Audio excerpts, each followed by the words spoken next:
Hello, everybody. I'm glad to see everybody with us tonight. I'm going to make this a short one, try to make it around an hour tonight because the Draper brothers have got a special show on starting in 60 minutes at 8 o'clock Central Time.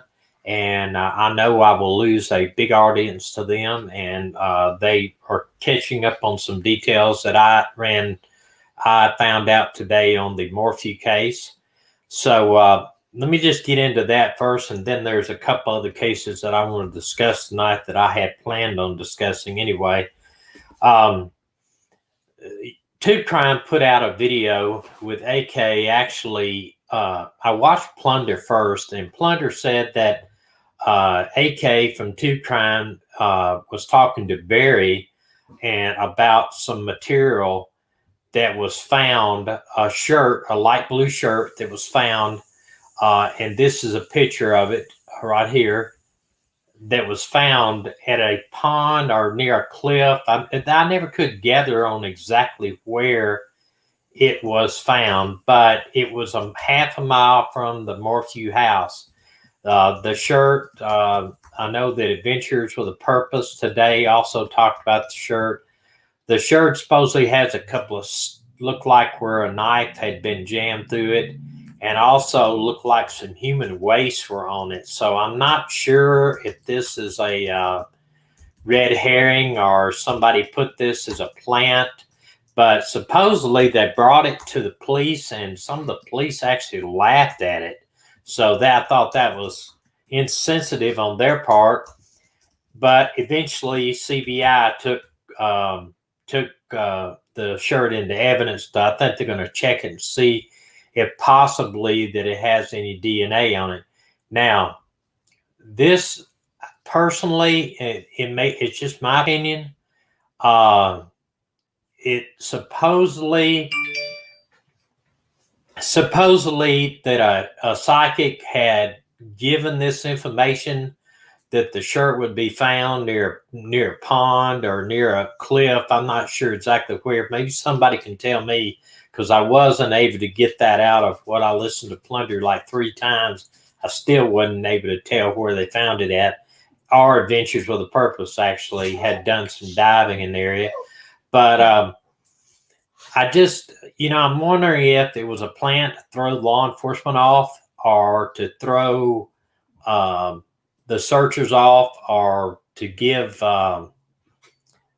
just some false hope, or something. But Adventures with a Purpose said that they were doing some diving in an area, and that they had some guys overwatching them, which I guess they were some military guys that they had working with them. They were doing overwatch. They were actually watching their van, their RV, and watching their other vehicles. And they said they had some real strange people driving around their van and also driving around the other car. And they almost felt like they were threatened, and they had actually in their diving and pretty much left out of here because of all that. So obviously there are some people that do not want people to be looking anymore in this area for Suzanne, and that's very disturbing to me. That is pressure is being put on everybody, and I'm wondering now if it's being put on law enforcement too, and who has the power to put it on there. So they seem, they didn't infer if it was Barry and his thugs or anybody that was working for Barry. I don't know. Somebody, and I'm not saying Barry has thugs. I'm just simply saying that somebody brought that out and actually said those words, that it was Barry has some people that are working for him that maybe are putting some intimidation out in here. I don't know that to be true, and I'm not making that statement as a true statement. I'm just simply saying that somebody does not want these areas to be searched for Suzanne. And I don't know who it is, but whoever it is, I hope the police get wind of it and do something about it.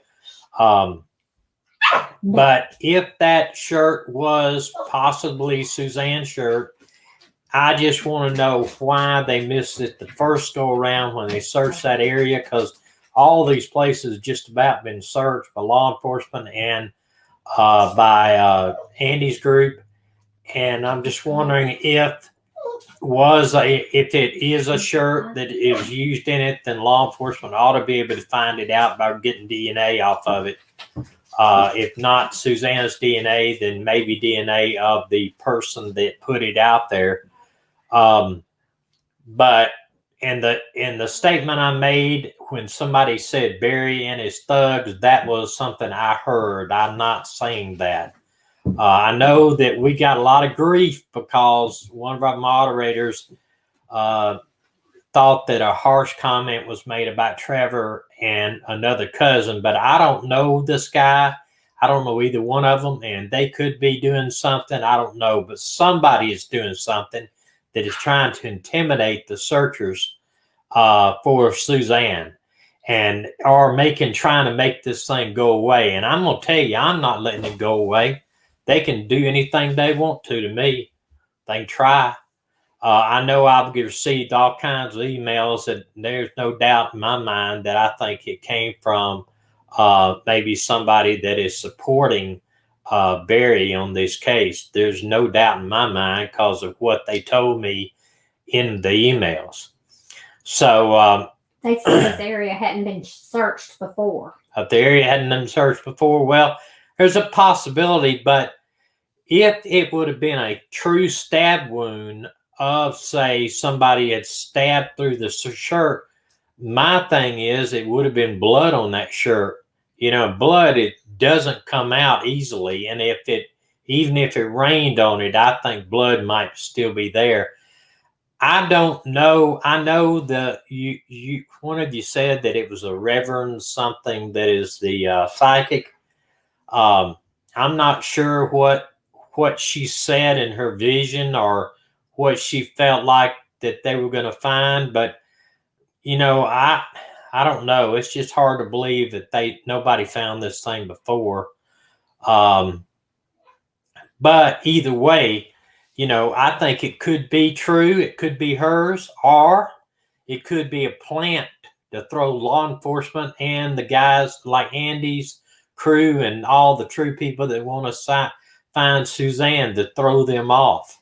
Because, you know, I don't know that there wouldn't be blood on that shirt, and why also they got human feces on the shirt. So I'm not saying human feces, they have some type of feces on the shirt. Animal, human, that's what they said it looked like. That it looked like some type of, you know, feces of some sort on the shirt. So regardless, I hope that DNA is found, whether the person that put it down there, DNA of some sort is found on the shirt. If they don't find any DNA on the shirt, that would bring my antennas up by saying that it's somebody trying to throw some law enforcement or the searchers off for Suzanne, because they have taken, I know on one, I think it was on the John Benet Ramsey case, they found DNA, I think, in her underwear, and they think it may have came from whoever boxed up the underwear in China. You know, I read something about that. So, you know, it's going to be hard to believe that they do not have DNA on that shirt. That's why I'm hoping that they do follow through with it. I know that Adventures with Purpose is going to be on the Draper Brothers. They're going to be on Profiling Evil. I think they're great. I think Adventures with Purpose is really doing a great job. I understand they're having some type of TV show about them, which is, they said today that their YouTube channel will not be affected by that. I don't know about that. Once they start doing TV, they'll sew them up on what they can show. I'm almost positive of that. I think AK and Tube Crime is awesome. I think they do a great job, and they've been on the ground. Now, I emailed AK right about 2 hours ago, and he probably didn't have time to look at it. But what I was wanting to know is, was that Barry he was talking to on the recording? Plunder said it was Barry, and then where did he see Barry? I mean, was he in the area that they had this this shirt? Was he in the area, or how did the shirt be brought up to Barry? And then what was his responses? Because you couldn't hardly understand the audio on there. I couldn't, at least. And I don't know if it's. I would not. These are questions that I would like to ask. Is where did they find it? Who found it? Was it Barry that found it, or was it AK that found it? And then why did they see Barry and talk about the shirt, or was he there when they found it? I'd like to know these things. I don't know. Maybe they will address it tonight on Draper Brothers, but I just don't. I don't know. I kind of think it might be AK found it. Okay, but how did Barry get involved in it? Now I know they did the. He talks to Barry. Did he find Barry? Did he see Barry? How did he bring it up to Barry? I don't understand that. That it's all, no blood on the shirt. That that's another thing.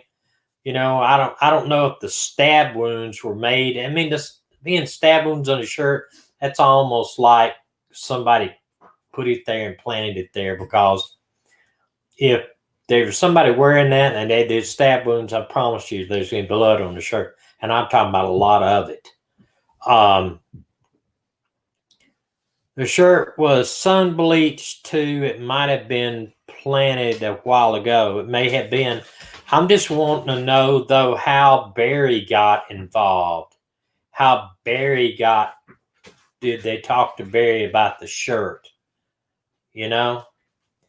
I think Barry was that looks like Tyson was recording Barry by the truck. AK must have obtained the recording. Okay, well, that's what I wanted to know, and maybe they'll explain it later on. I thought when they found the shirt, I thought, great, that maybe they found really a shirt, but then they started talking. Plunder says they were talking to Barry about it, which I don't know. And buckshot, it looked like it'd be shot with buckshot. I'm telling you, if some human would have been wearing this and they'd have stabbed it or shot it with buckshot, you would have seen all kinds of blood on that shirt. And I'm telling you, I've seen people that have been shot with buckshot, and I saw a guy shot in the back with buckshot once, and Katie said, can they get DNA from the shirt? Sure. If it has not been destroyed, they can. I mean, the longer it had been out in the weather,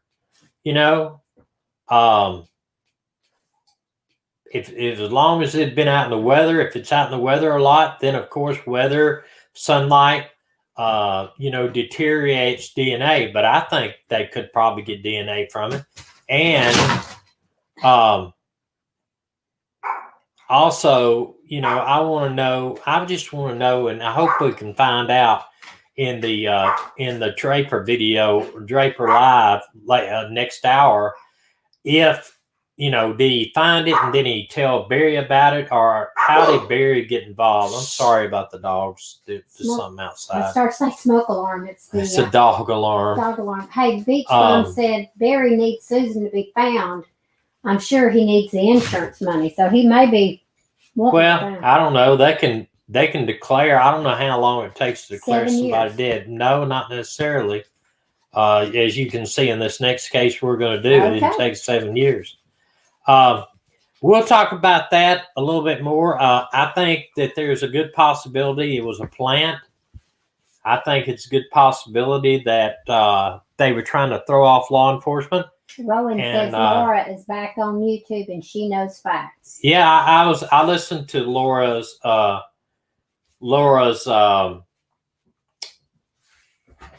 thing today, and I would tell y'all, go and look at Lauren Sharp's video. She tells about the wall that they were doing up there, and it just opened up my eyes to really what they were doing. I was under assumption this thing was out near the highway, but it's not. It's like near a bike path. Now there's apartments real close to it. So there was some insinuation that maybe they should have ran a dog under the foundation, that he might have, somebody could put the body under a foundation. But I think it'd be very hard to do with all those apartments and all those windows facing this trail. I just don't think that's going to be it. Why do it there? I mean, you could, there's hundreds and thousands of acres out there that could do it, that nobody ever find it, you know. Let me go over these other two while we're waiting for this other thing to come up, and we'll discuss this a little bit more at the end. And you think of some questions, but I want to bring up a couple of cases now out of Texas, and I was going to just feature nothing but Texas today, but then this came up, and I felt it need to be talked about. The first one is not much on this, so I'll throw it out there.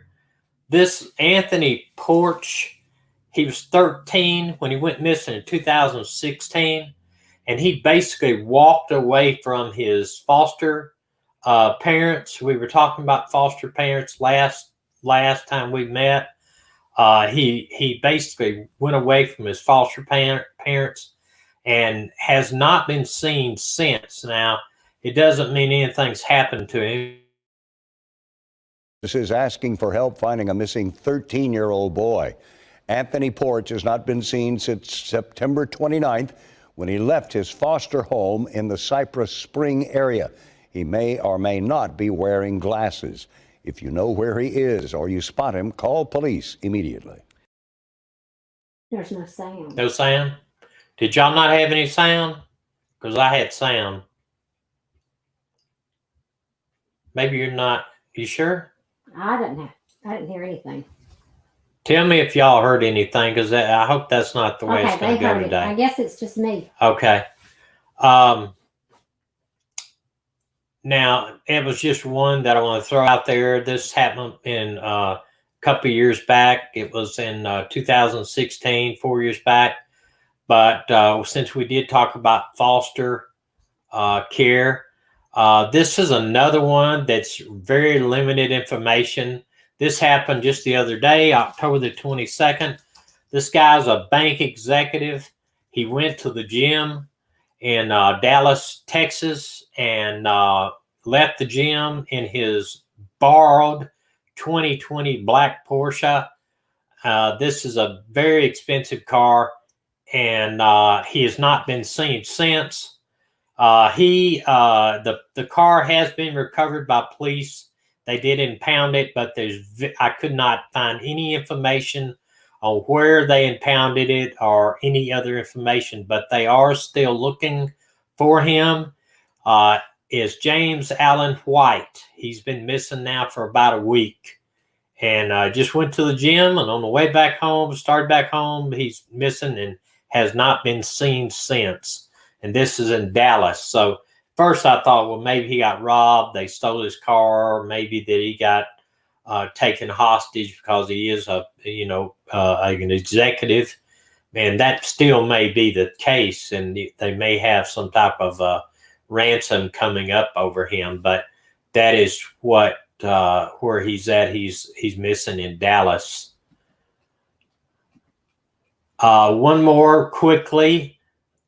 This is, let me play this too about this guy with the fitness thing. All new at 5 o'clock, a Dallas executive headed home from a workout at his gym. Hasn't been seen since. That was last Thursday. Our Steve Pickett today with the rising concern for the well-being of Allen White. Allen is a very loving, kind, generous person. Allen White is 55 years old, an executive with financial accounting giant KPMG, but he's missing. He disappeared 6 days ago. White's brother, his husband, his mother, all at a loss right now. He had no reason just to up and leave. And that's what is mind-boggling, that in the short distance between the gym and home, how he could have just disappeared. That's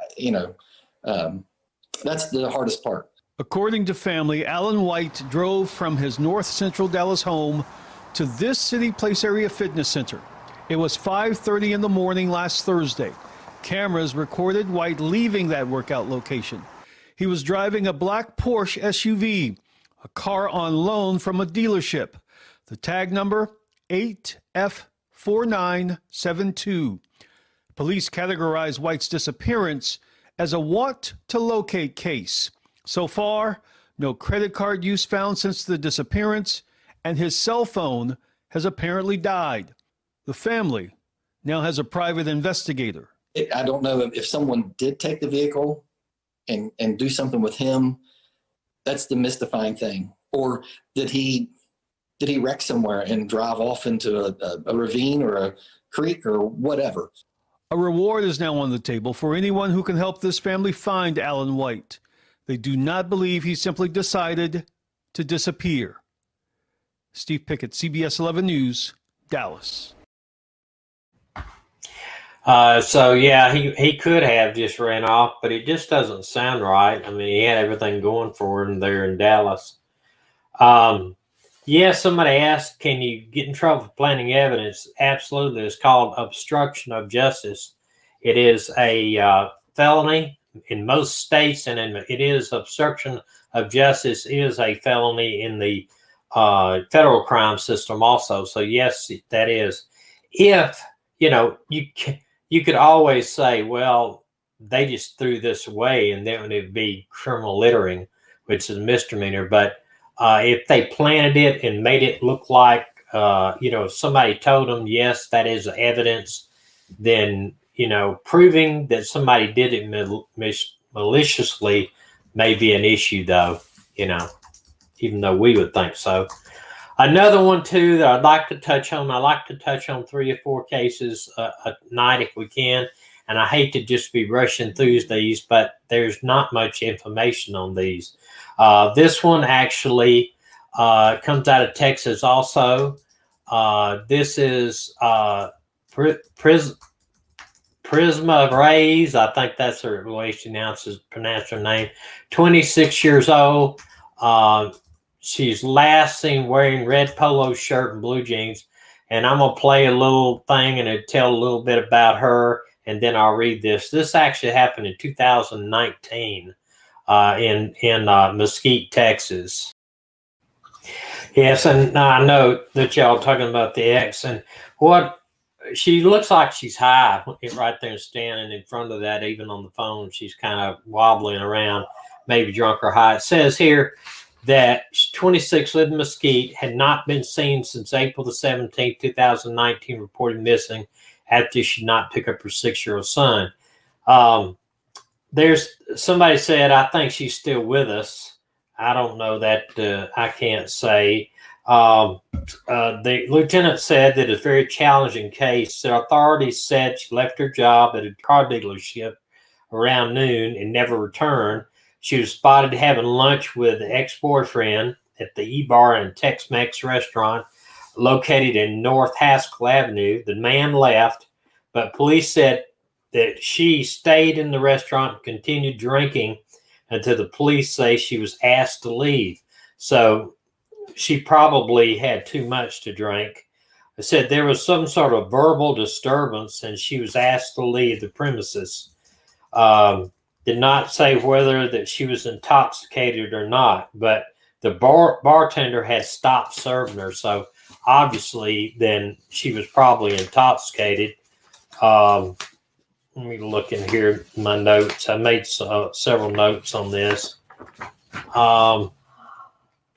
Said after she left the restaurant, she was involved in a verbal road rage incident with a driver nearby, and officers responded to the scene.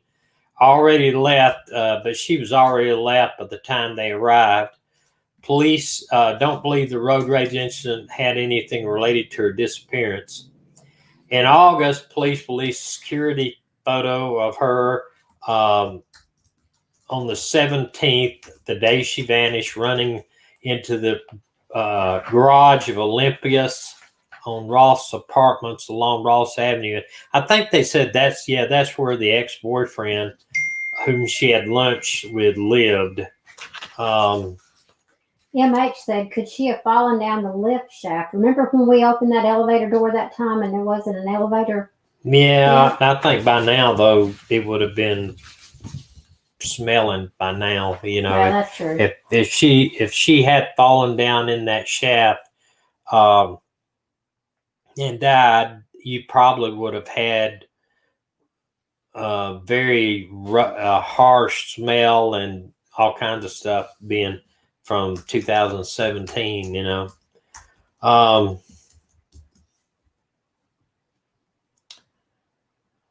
Dateline had looked into this thing,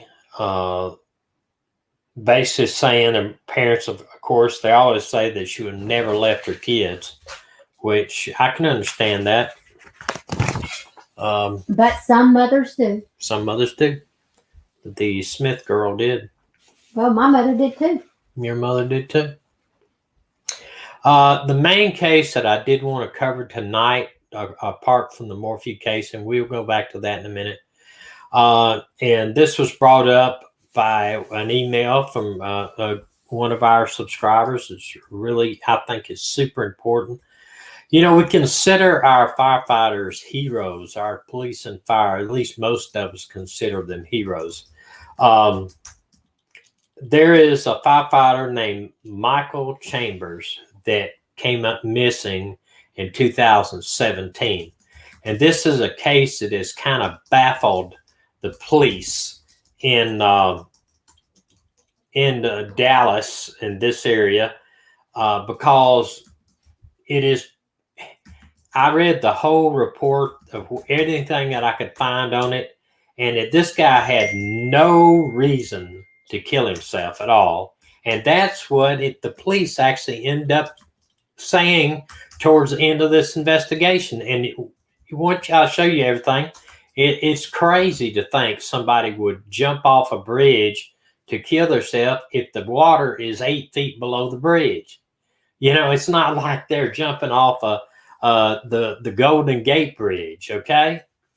Let me just play a short video about it. Then we'll look at all the different things that need to be addressed with it.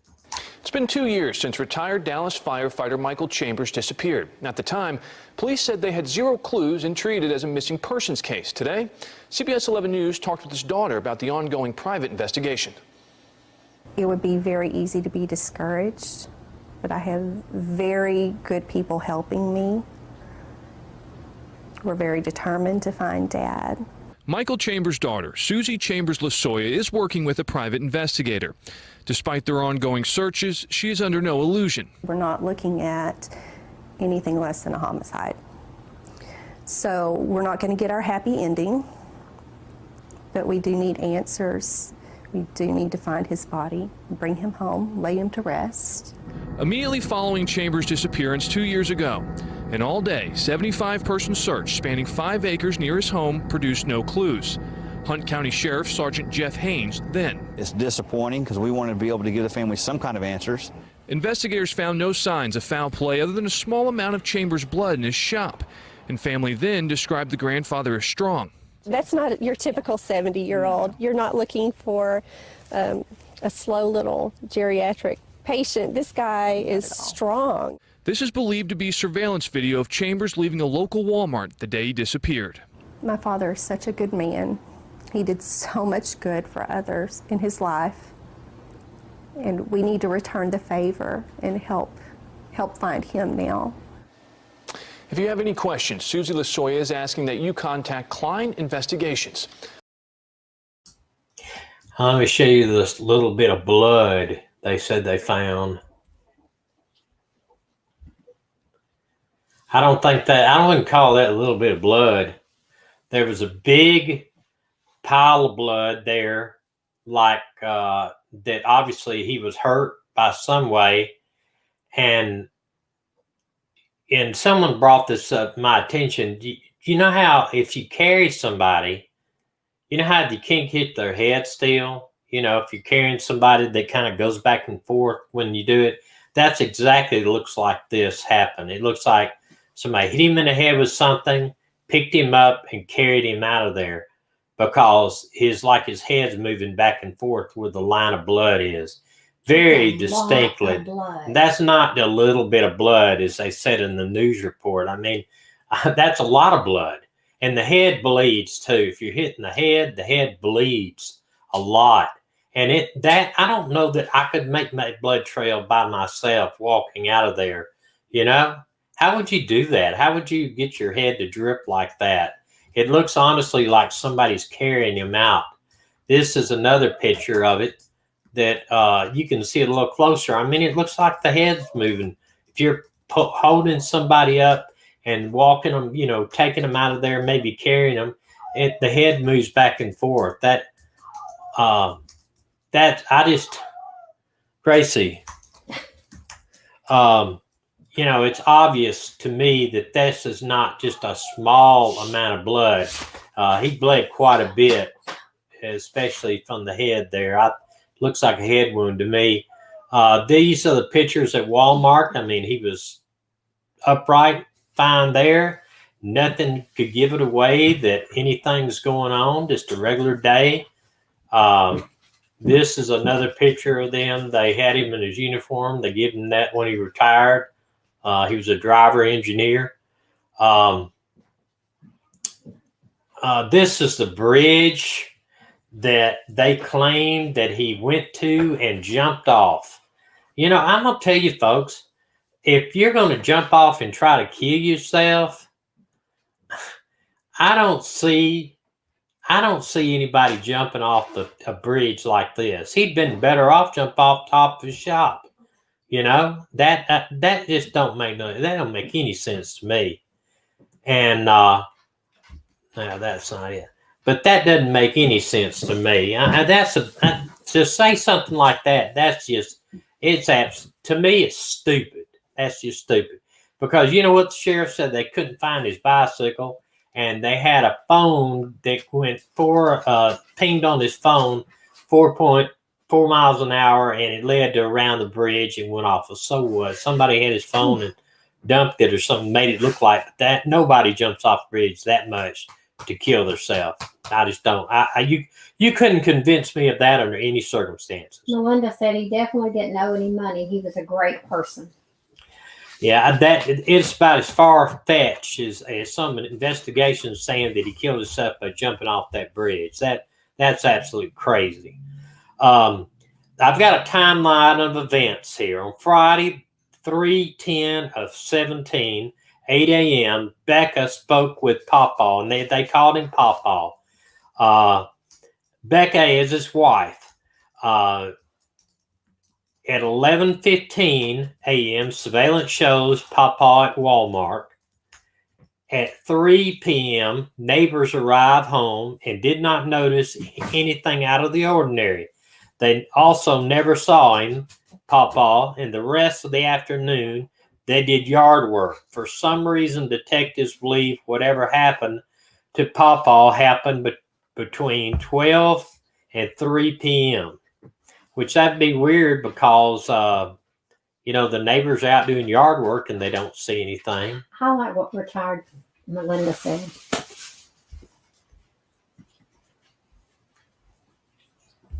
Did he have bad knees? 20-minute bike ride at 70 of 20-mile bike ride. 70s, two bad knees, bad shoulders with surgeries. Yeah, I don't think. That's so far-fetched to me. I don't know why in the world they even come up with that. I have a problem, though, with their timeline, too, of 12 to 3 if the neighbors were out in the yard and didn't see anything, because obviously he was carried out of the garage and bleeding like that. 20 miles at 4 miles an hour. 6:15, Becca returns home from work. 6:55, Hunt County Sheriff's Office receives a missing persons call. Investigators discover a drop of blood in Pawpaw's workshop outside the home. That, you know what? I call that a little bit more than a drop of blood. You know, that to me, that would be automatically big time red flags. To the side of the workshop was a large dowel rod on the ground with a bloody palm print on it. Okay, did they take that and turn it into evidence, or did they fingerprint find out who was on that? A search Friday night included a trained K-9 team and a Department of Public Safety helicopter with heat-seeking technology. Turns up no sign of Pawpaw. The search was called off. Melinda, do you know if they ever did, or you have any information that they ever did find out whose palm print was on that rod that they got? I don't know. I'm sorry. That noise y'all are hearing it's a little piggy Gracie trying to scratch her backside. March the 12th, 2017, Hunt County reached out to the Texas Rangers and the FBI for assistance. March 13th, 2017, a press conference was held by Hunt County Sheriff's Office and family. From the presser, we learned Pawpaw's wallet and truck was at home. His cell phone, ID, and some cash were missing. When he spoke to Becca, I guess that's his wife, on the morning of his disappearance, she requested that he purchase some mascara. This was the one of the items he bought at Walmart. The other items have not been released to the public. However, after analyzing the security footage, many online sleuths have come up with several conclusions regarding the purchase. Most believe could be antacids. Okay. And then they had a press conference. Tammy Bennett said, "Who are the neighbors?" And Melinda said, "Wife had him declared dead at 2 to 3 months." Yeah, that bothered me right off the bat when I read that, she declared him dead. And in fact, I have a copy of. He had thousands of dollars in his truck and few bills in his wallet found. Never was taken. Avalon said, "I've seen people with severed fingers that bleed less than that." Yeah, and it looks like a head wound to me. That's what, Yeah. and like you said, you're carrying somebody out, the head's moving like that, or even, I don't know that I could make myself make a blood trail like that. I just don't believe I could. Well, let me get a bat and try. March 15th, Hunt County Sheriff's Office announces despite spending the day searching at 5-acre area northeast of Quillen, no sign of Pawpaw was found. They are now hoping for another tip. March 16th, a Facebook post made by Pawpaw's granddaughter urges people to have porch lights on Friday night for Pawpaw.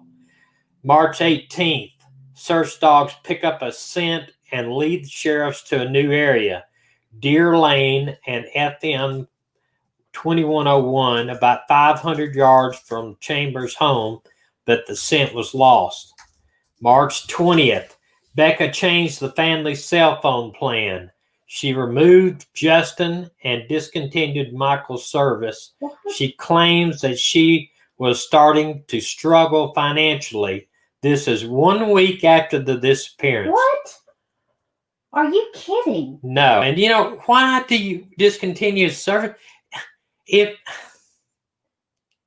right there is strange. She had the phone service. I'd be surprised if she didn't put the house up for sale and move. Hunt County, the 22nd, Hunt County announced after K-9 hit on Saturday, they hope to pick it back up on the scent Wednesday morning. The third search reveals nothing.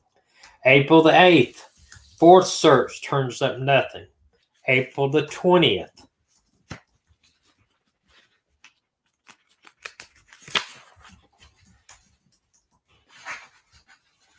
Did they have insurance? I think one of the big things that was a red flag to me is that he had a huge pension with a death benefit on it. I think if I'm not mistaken, she sold all of his belongings. Yeah, sold all of his cars, sold everything. Oh my God! All of his car. Here's the thing that I really, really was a red flag to me is why, if you don't know for sure if he's not coming back, why sell every one of his classic cars, stuff that he worked on and enjoyed, and all that. Said Becca begins paperwork to have Papa temporarily declared dead. She does this so she can sell his truck and other possessions to pay bills. Now wasn't I'm wondering if somebody can tell me, maybe they know, when his pension should be still coming in for the fire department until he is declared dead, and then they get a death benefit. But so I don't know why he would be. He's not working anyway. Why that? And she's working. Why that she would need that to pay bills? I don't know. That just seems kind of weird to me. This one is way off the charts. I'll just go on to say, if it were me, I'd be bringing her in for questioning. I would be checking for they polygraphed a boyfriend, anything. They polygraphed. The way I understand it is they polygraphed everybody. But the problem was that she couldn't take the polygraph or she couldn't continue with it because she was on medication. Okay, but wait a minute. Is there a cover-up going on with the police department? Is what I would wonder. I don't know. They did appoint Attorney Alatum, which is basically attorney for him, which I don't know who that was. Sometime prior to April 20th, Becca sold a red 65-69 Ford Mustang. Papa thought this was gorgeous, fully restored car show. Gave it to Becca as a gift. Wow. I'm telling you what, it's looking to me, I'm number one suspect here. She sold the daily driver. They sold his daily driver, the Dodge truck. Now, how long was this after he reported missing? This is April the 20th, so he was reported on... A month?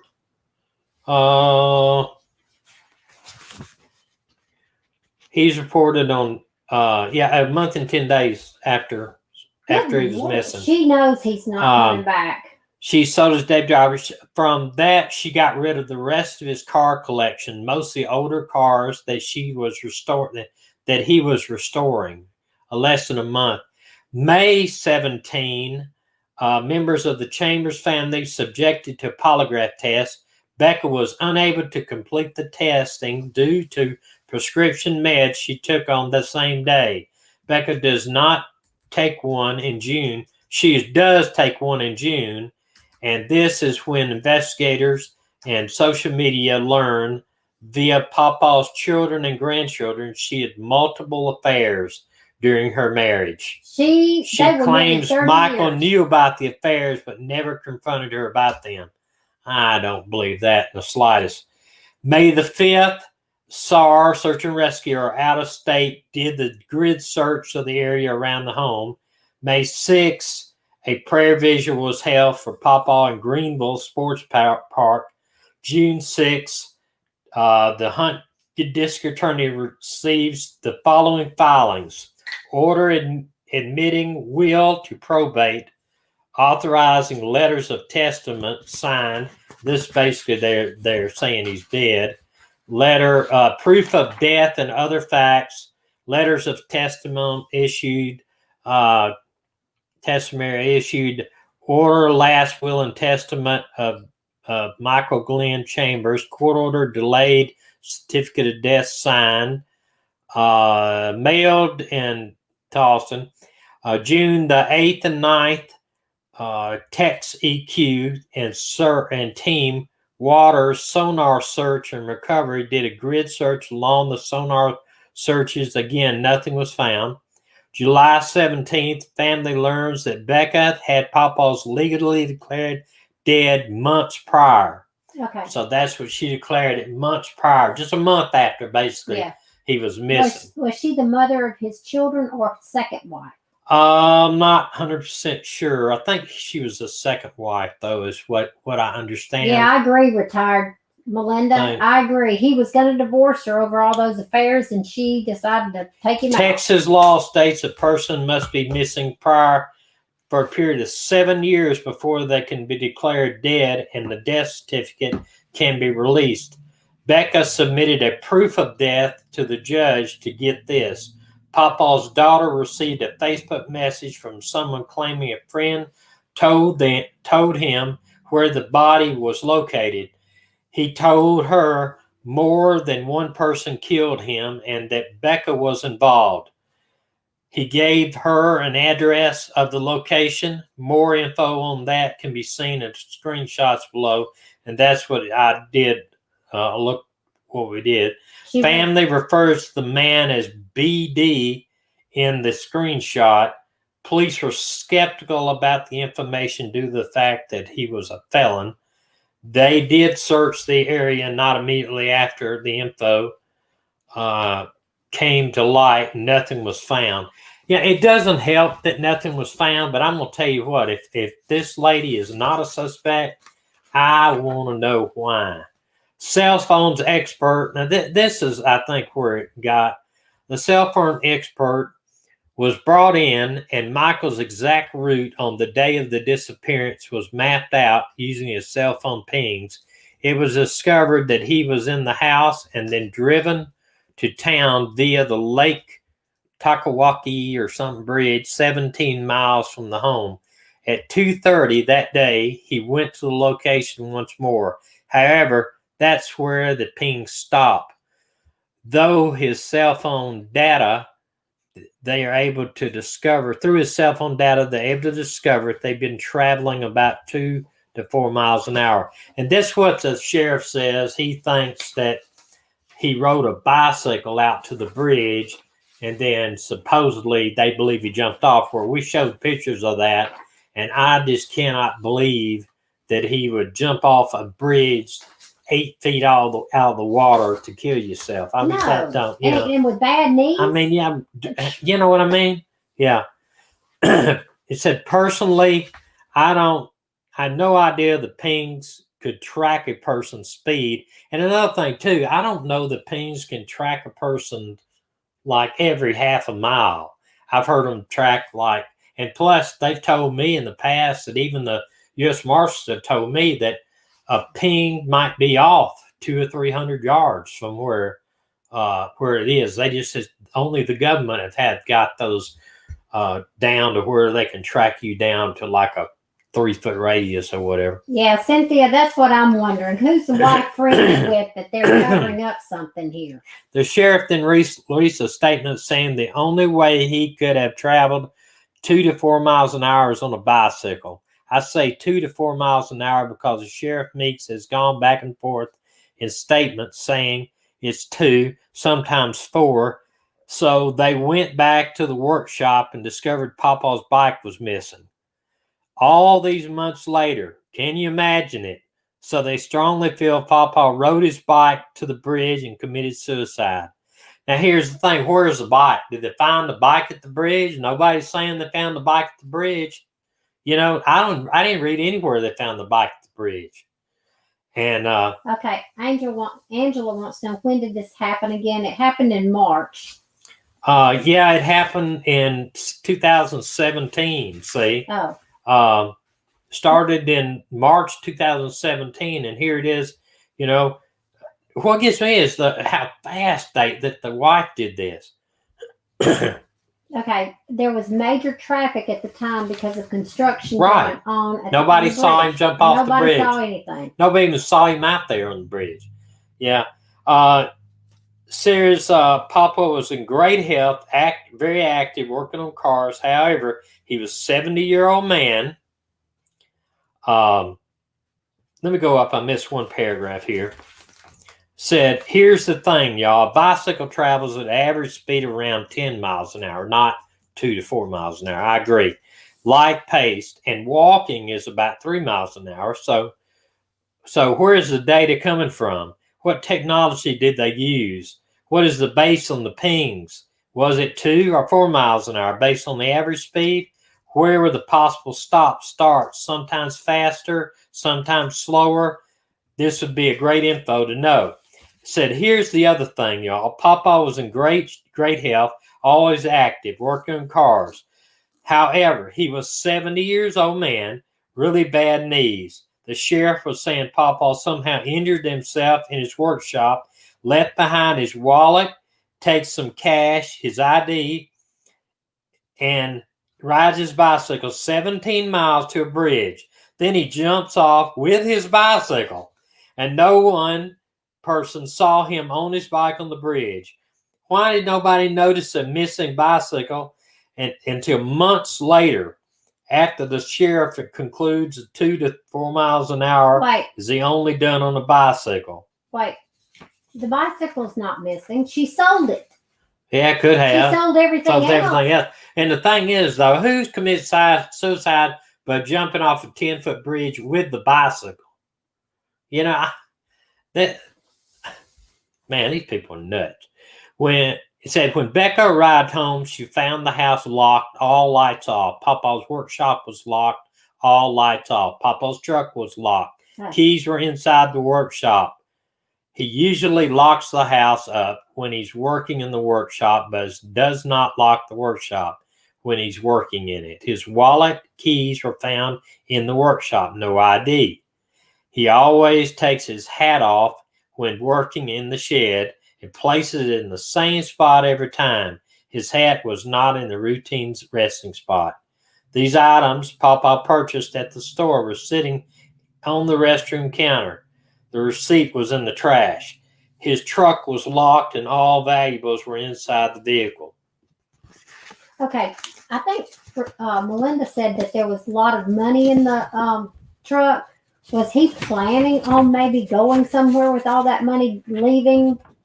I don't know. I don't know. Oh, and no one saw an old man with blood all over his head and face riding a bicycle on a busy.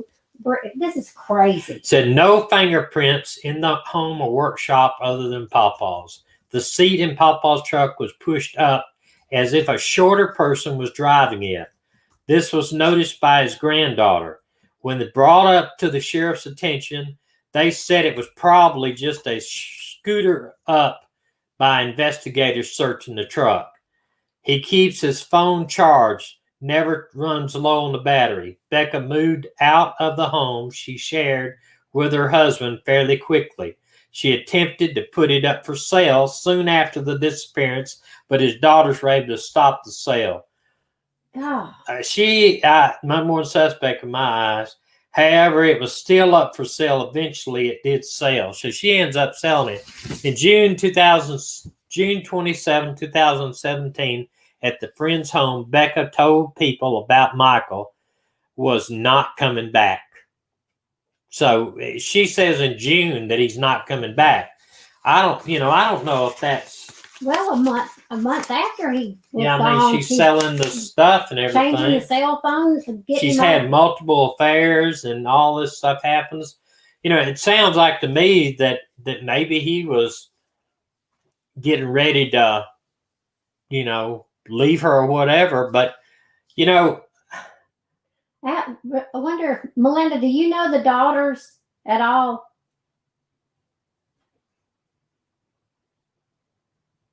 Never found his phone? Wow. There are too many red flags. There's too many red flags, big time red flags.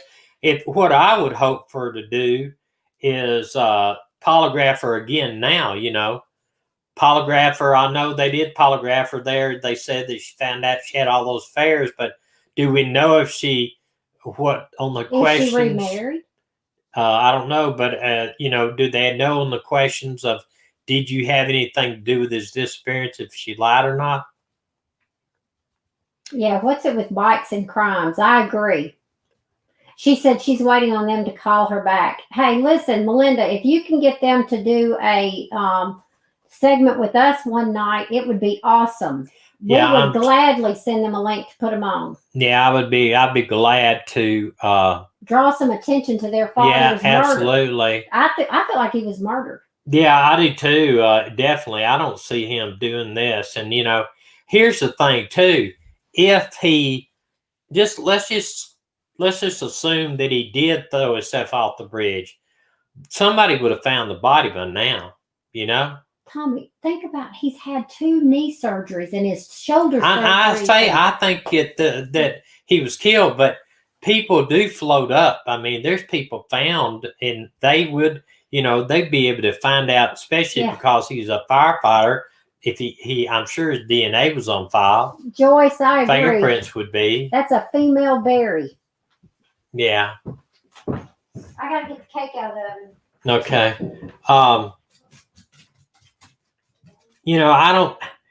I don't know why the sheriff's department hadn't pursued this a little bit. I mean, all the signs are there, especially if she didn't pass a polygraph. All the signs are there for, I want to know too, do they have any idea of whose fingerprint, the palm print on the piece of dowel that was found outside the garage, if they were able to line that up with anybody? Yeah, it sounds like he was a great guy. Really great guy. Do you know if they found out, I mean, was there any fingerprints taken from the dowel, that was found out beside the garage? Yeah, maybe she was, for sure. Maybe, I don't know. Okay, great. And I would love to stay kind of on top of this case too and see if we can't, at least still put some light to it, because, I mean, these are the type of cases you look back and you think, what in the world, man? Why wasn't this person arrested for this? And then some cases, of this stuff. You look back and you go, why in the world were they arrested? Because yeah, I mean, this is crazy. This, Debbie, I mentioned cake. I know they said they had, I think it said Papa's family lists the help of private investigators, and they say there's a Philip Klein and a Jane Holmes, and they do believe that they do not believe he killed himself, and Phil Becca knows more than she's letting on. Yeah, me too. And I there's no indication to me that he killed himself. I mean, what? He's got all of these cars that he's working on, and he's not like Now, I'll tell you, if he would have 2-3 months earlier, if he would have started giving away things, and if he would have started selling his prized possessions, and, if he would have been depressed and not, it would have done all of these things, then you might say, okay, well, a lot of stuff were looking like he was closing stuff out. What's the wife's name? Carol Baskin? Yeah, for sure. No, Becca something. I guess it's Becca Chambers. But, there's no indication of suicide. And I'll be honest with you, too. Firefighters and police officers and men in general, if they want to kill themselves, they use guns. That's just the majority. You won't find many men jumping off of things to kill themselves, or taking a bunch of pills. Carbon monoxide, they may put something, a hose in the window, or they'll shoot themselves. They want it quick. They don't want to let painful. And I'm telling you, jumping off and drowning is not a way to kill yourself. And look, I thought when I first read it, that he jumped off a bridge. Thank you, Angela. I appreciate that. Appreciate the super sticker there, Angela. Thank you very much. When I first heard about jumping off the bridge, I thought, well, this is probably a 50 or 60 foot high bridge, I felt like it was a really high bridge that, and thank you for being a member too, Angela. Appreciate that. Welcome all the members too that are here. I can't see the membership tags because it's in the software. It doesn't show me unless I highlight you. But thank you all for joining the membership. But when I first heard that he jumped off the bridge, I thought, well, this is about a 200 or 300 thing. So Melinda, thank you very much. Thank you very, very much. I do appreciate that. Thank you very much. When I heard about jumping off a bridge, I thought, well, it's about 100, 200, 300 foot bridge. But thank you again. That's not what it is. It's 8 foot, 10 foot at the most. I'm telling you, that just did not happen. That didn't happen. Now, I'd be willing to bet $1,000 to a penny that did not happen. Because first off, if somebody said that he went and jumped off the bridge to kill himself, I'd say, how high was it? 100, 200 feet, 300 feet? Oh, it was 10 feet. Yeah, I'd laugh at him. Because that's about the stupidest thing I've ever heard of. Yeah, Tammy, I agree. The ladder's higher up than that. Right. I mean, if he wanted to kill himself by jumping off something, he could have jumped off the top of his garage, or he could have accidentally had one of his cars fall on him, or anything. But most men will use a gun. I'm telling you, most men will use a gun. How come he's bleeding like a stuck hog, not just a little bit? How come his head's moving back and forth? I don't think I could make myself look like that. Could do that with anything, get in my head. And then again, how in the world does somebody jump off a 10-foot bridge and kill themselves? I'm telling you, folks, it's not easy to drown yourself. It is almost impossible, because when you get out of breath or get strangled up, you fight to come back to life. You fight it. It's not, people just don't drown like that, intentionally drown. I've probably heard of maybe one or two in my whole career that kill themselves by drowning. I don't see it. Like I said, I'd be willing to bet a penny to $1,000 that didn't happen. Yes, I know that the Draper brothers are now talking about Susan, and we're going to go over to that. We're going to conclude this here in a couple of minutes. Dina wants to bring up a couple of things here at the last of this, and then I want us to go over to the Draper brothers and watch that, because I'm interested in that too. And Melinda, please, let's work on this one, because I think this needs to be solved. And I think this case here, he's a hero in my book. He's a firefighter and a hero in my book. And this thing is not an accident. No, and it's not a suicide. I would stake my reputation, however good it is, that this is not a suicide. This is not a way. No way it's going to happen. No way. Okay. Can we switch? Yes, he is.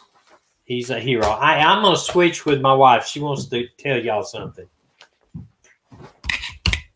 Oh, we get to switch. Y'all get to see me.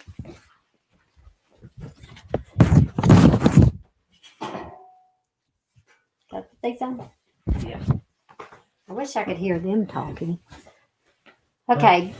Donna, I will not forget to ask everyone to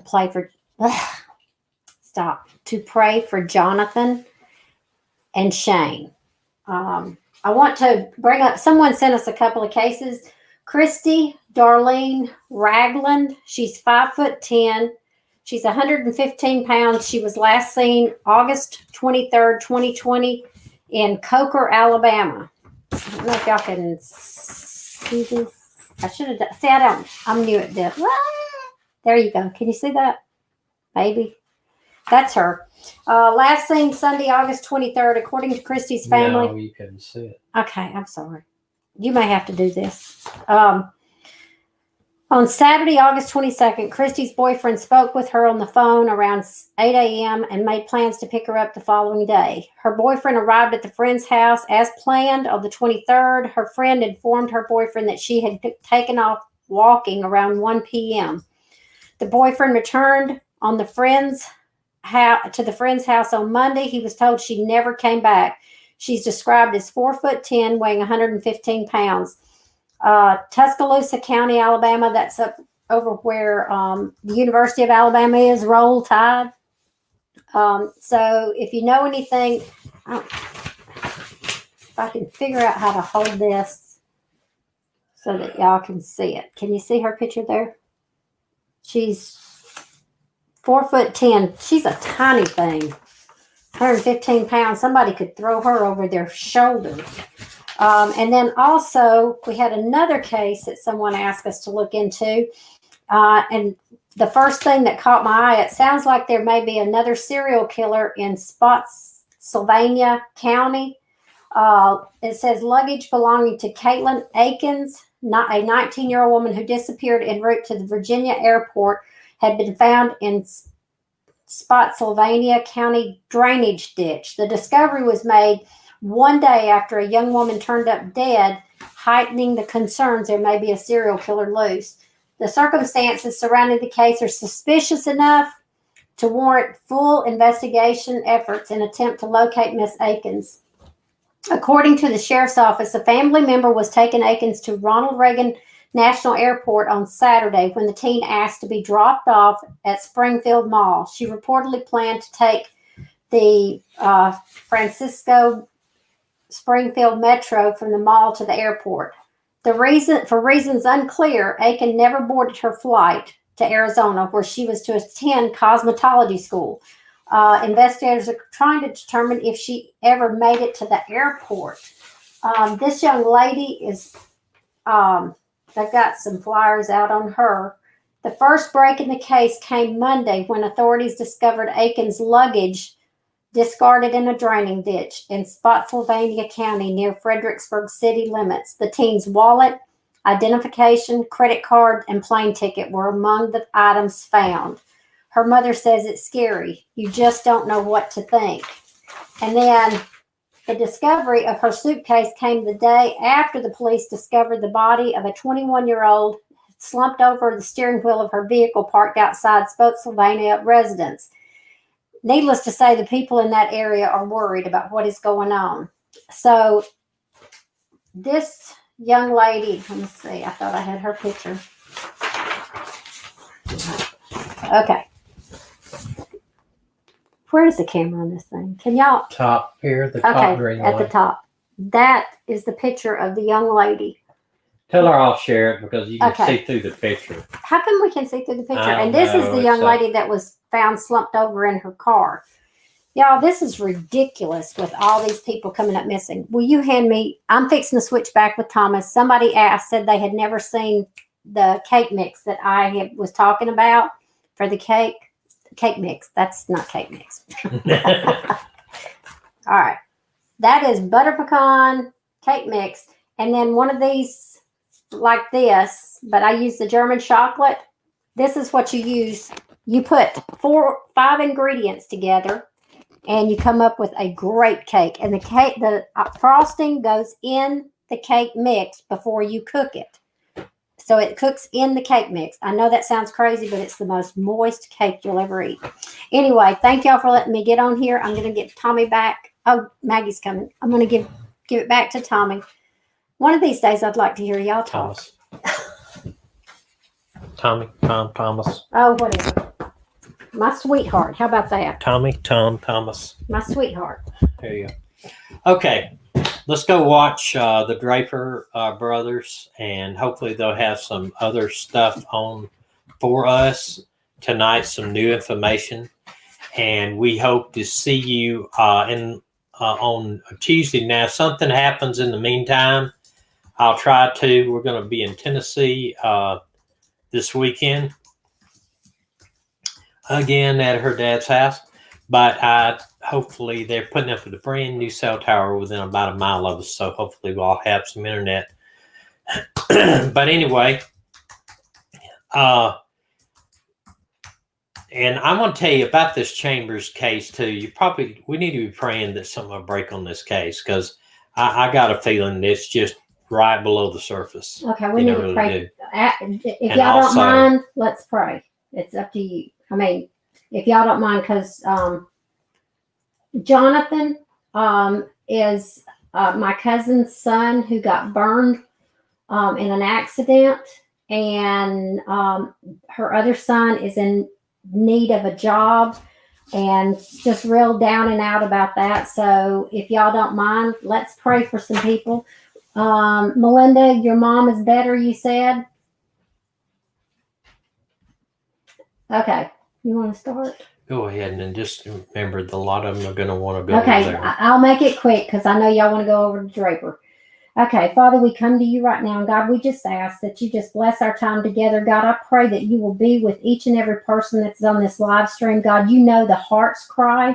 You know what's going on in their lives that they don't feel like sharing, or things that are burdening their heart. God, you know what Tommy and I are worried about, the things that bother us. And so, God, we ask right now that you be with each and every person.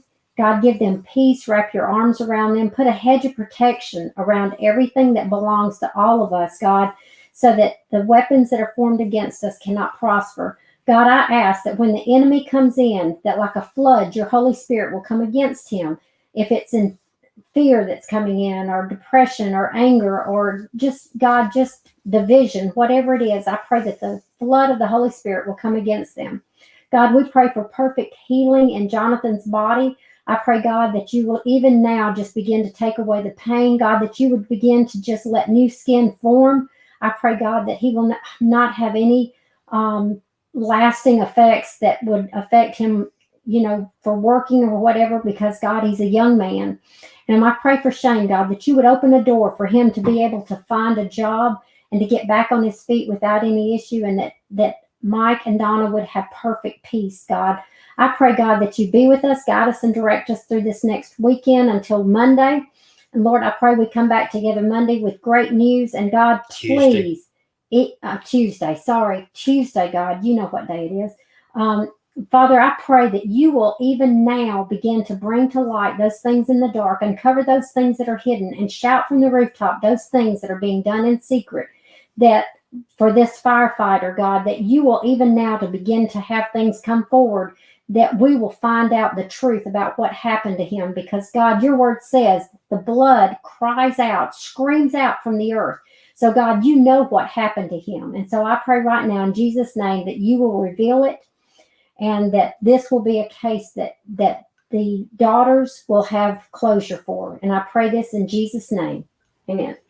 Yeah. All right, y'all. We'll see you Tuesday or in between if something breaks. Good night. God bless. See you then.